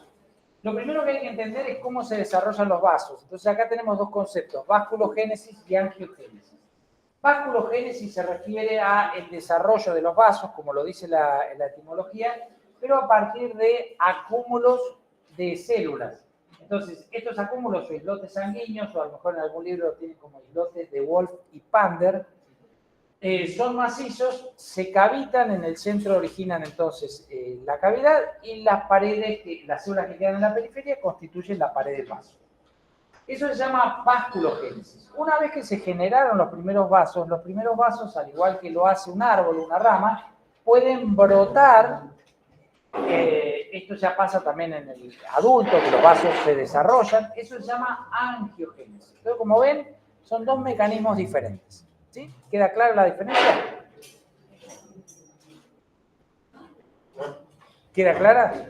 Porque te noto ahí como diciendo, recién estoy volviendo, no sé qué habrá dicho.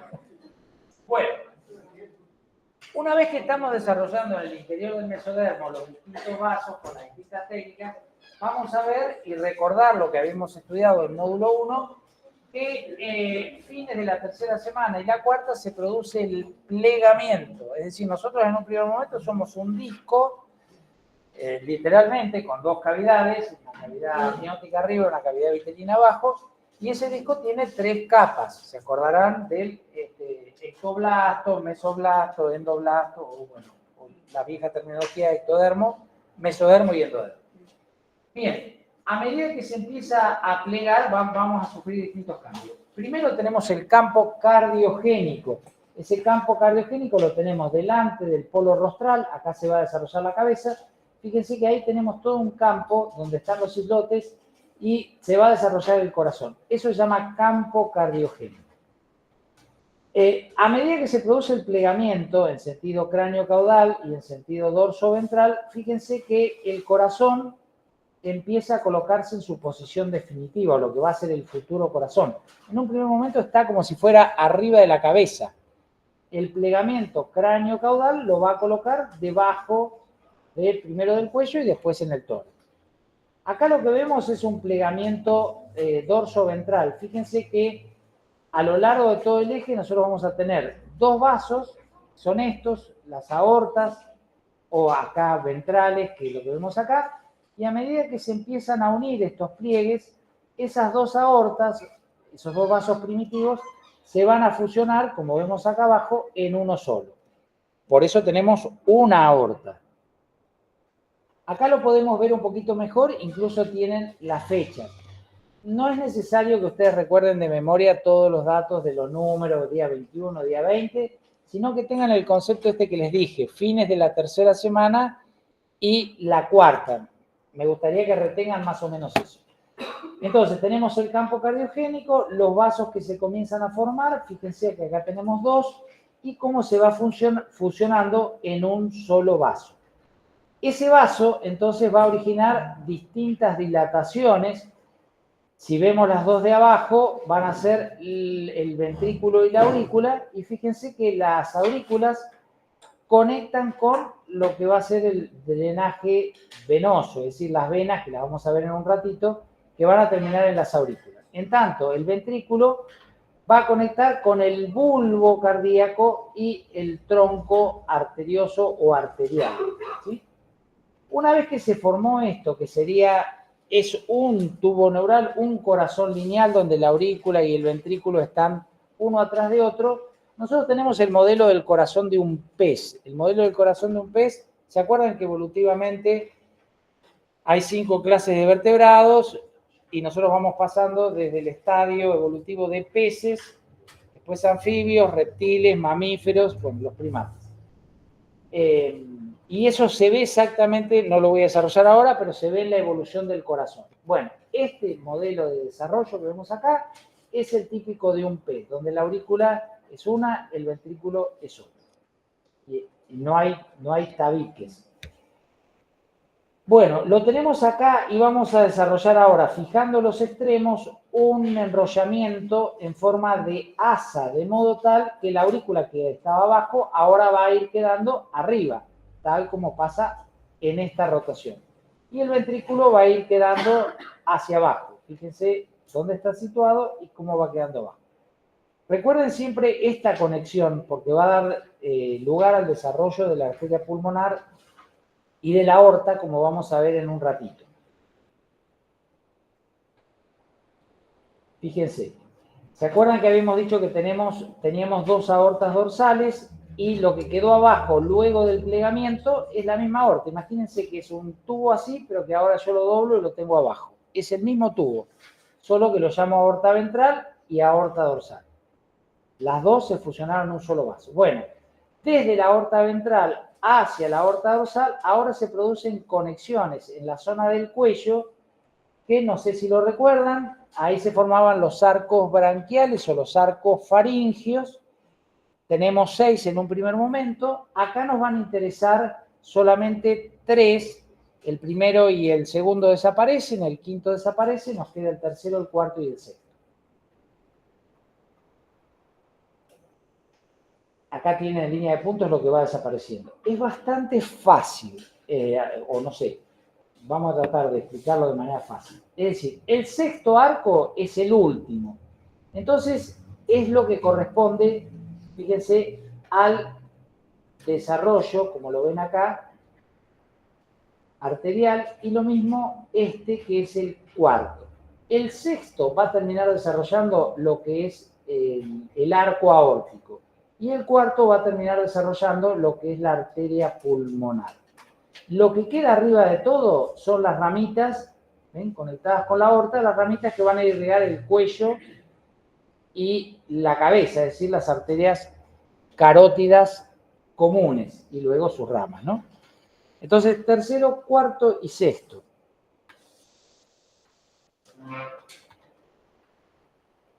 Sobre el final de la cuarta semana y la quinta semana se va a comenzar a desarrollar todo el tabicamiento entre las aurículas y los ventrículos. Van a aparecer ahí lo que se llama el tabique interventricular. Acuérdense que tuvimos el asa que migró y dejó los ventrículos abajo. Entonces, tenemos acá lo que va a ser el futuro ventrículo izquierdo y acá tenemos el ventrículo derecho. Y esto que ven acá son el tabique interventricular. El tabique interventricular que empieza como desde abajo hacia arriba y con esta parte del plegamiento y ahí va a terminar limitando lo que es ambos ventrículos. Por otro lado, esto que ven en el fondo es la comunicación hacia atrás con las aurículas. Ahí lo que necesitamos formar son las válvulas auriculoventriculares. Entonces, para eso se desarrolla este tejido conectivo que se llama almohadillas endocárdicas. Esas almohadillas endocárdicas, que son como un pequeño tabique conectivo, son los que terminan desarrollando las válvulas auriculoventriculares. Acá me detengo un poquito más porque tiene que ver con eso de la película, no por la película, pero sí porque son defectos que aparecen en la práctica médica y entonces, bueno, aunque no hagan pediatría, no hagan neonatología, tienen que por lo menos tener una idea. Fíjense, ahí estamos desarrollando las almohadillas endocárdicas, el tabique o las válvulas auriculoventriculares y nos vamos a concentrar en la parte de arriba que son las aurículas. Primero teníamos una sola, como dijimos. Entonces ahora lo que queremos generar es un tabique interauricular. ¿Cómo lo vamos a hacer? Como se hacen todos los tabiques, como igual el interventricular, generando una evaginación que obviamente, como es un tabique, se llama septum y como es primero, se llama septum primo, el primer tabique. Crece desde arriba, desde dorsal a ventral. Hasta que llega a las almohadillas, sigue quedando un primer orificio, foramen, agujero, que se llama, así como este es el septum, este es el ostium. Ostium quiere decir boca, agujero, orificio, bueno, ostium primo. Un poquito antes de que se genere el tabique, fíjense que se cavita, se disuelve, se desobstruye este tabique y aparece un segundo ostium. Este era el primero, el de acá abajo. Este que aparece por disolución del tabique se llama ostium secundum. ¿Vamos bien con los ostium y todo eso? Sí. Bien. Fíjense que empieza a generarse otro septum que se llama septum secundum. Y acá se acabaron los ostium y los septum. Lo que quiero que presten atención es a esto. El septum secundum, este era el primum, y este era el agujerito, este era el ostium secundum. Fíjense cómo el septum secundum tapa el ostium secundum. En el embrión y en el feto, esto todavía sigue permeable, o sea, está simplemente adherido, pero no está pegado, está permeable. Es importante, ya lo vamos a ver en un segundo, que la sangre pase desde esta aurícula a esta. Después del nacimiento, esto se pega por diferencia de presiones y ya se forma el tabique. Y fíjense, este huequito que nos quedó acá es lo que describíamos como fosa oval. Es un resto embriológico. Entonces, ¿qué pasa acá? Si esto queda así, nosotros vamos a tener una comunicación interauricular que es un defecto. No deberíamos tenerlo para que todo funcione bien. Bueno, otra cosa interesante es que en el cono arterial y en el bulbo arterial que estaban a este nivel, empiezan a rotar y a tabicarse. Y se genera este tabique y eso genera, habíamos dicho, arco cuarto y arco sexto, genera el desarrollo de la arteria pulmonar, que es esta, y de la arteria aorta. Miren lo siguiente. Fíjense cómo la aorta va desde la izquierda hacia la derecha. Y es lo que en la auscultación decíamos que este es el segundo espacio intercostal derecho. Por eso, porque hay que recordar esta curva. La aorta se va hacia la derecha antes de doblar hacia la izquierda. Bien. Acá tiene entonces el tabique, ahí lo está mostrando cómo está rotando y cómo se está tabicando la arteria pulmonar y la arteria aorta. ¿Qué pasa con la aurícula izquierda? A medida que pasan las semanas, pasa esto que es muy interesante. Fíjense la vena de color azul y la aurícula primitiva de color rojo. Miren cómo empieza y miren cómo termina. ¿Cómo explicamos esto? Esto lo explicamos porque toda la pared terminó azul. Terminó lo que yo les decía antes en el adulto, como la porción sinusal. Toda termina lisita y esa aurícula es producto de que se fue comiendo la pared de las venas. Las venas se incorporaron en la pared de la aurícula. Y por eso yo acá terminaba una sola, se comió esto, se comió esto, se comió esto, y al final las 4 venas terminan desembocando en la aurícula izquierda. ¿Se entiende? Bien. Bueno, ¿qué pasa con el sistema circulatorio primitivo? Nosotros tenemos ahí las aurículas primero abajo, el ventrículo arriba, en esas posiciones, y vamos a tener 3 venas que son muy importantes. Una es la vena vitelina. Fíjense que va al saco vitelino, si se acuerdan un poquito de lo que vimos en el módulo 1. Esto es lo que después va a ser la vena porta. Para los que hicieron módulo 5, esto les va a sonar conocido porque la vena porta es una vena que vemos en el módulo 5 y termina en el hígado. Ahí se va a estar formando el hígado. Esta vena vitelina recoge la sangre de todo el tubo digestivo y termina en el hígado. Va a ser la vena porta del adulto. Luego tenemos otra vena que es la vena umbilical. Acá la vemos, la vena umbilical va a traer la sangre de la placenta, la sangre oxigenada. Y luego tenemos la vena cardinal. Cardinal, en este sentido, viene a ser como la vena importante. Tenemos un tronco común, vena cardinal común, que después desaparece en el adulto. La vena cardinal posterior va a formar la vena cava inferior.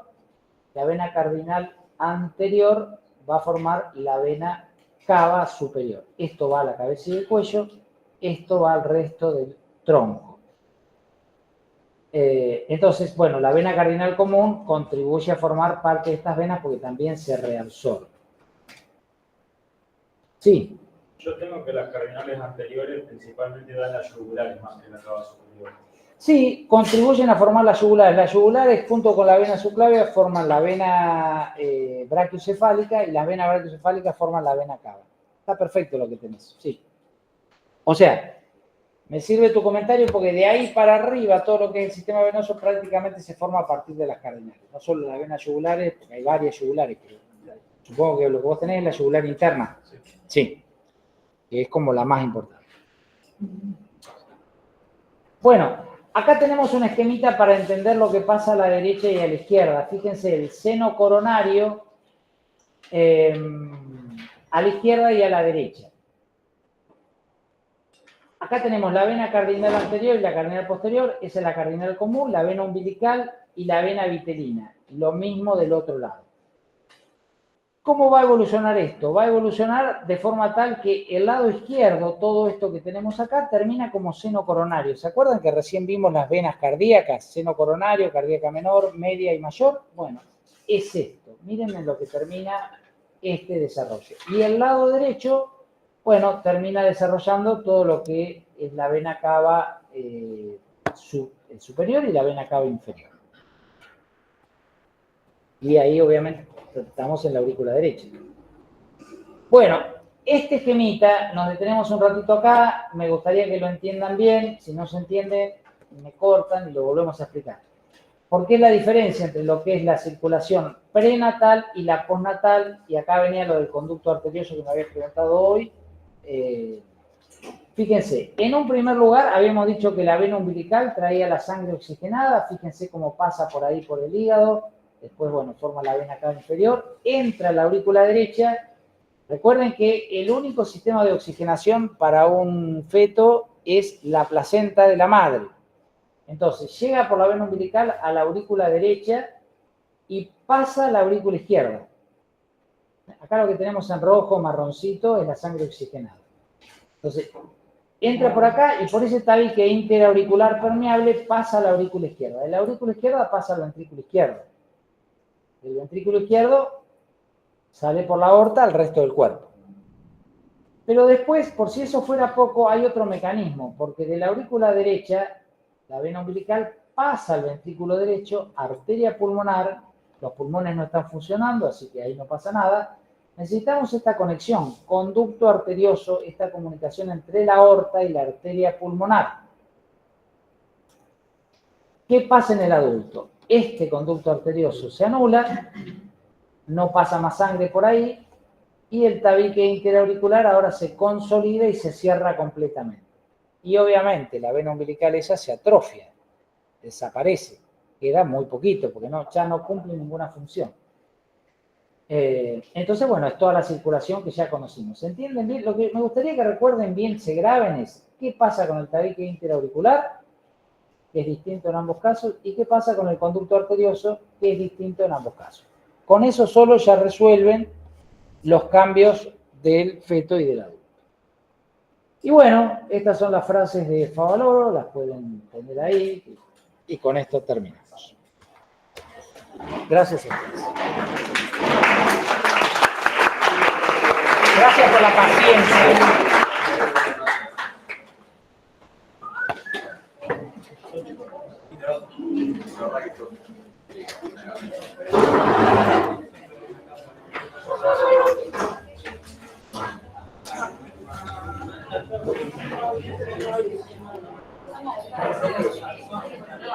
Me dejas un segundito que termino de hacer la grabación.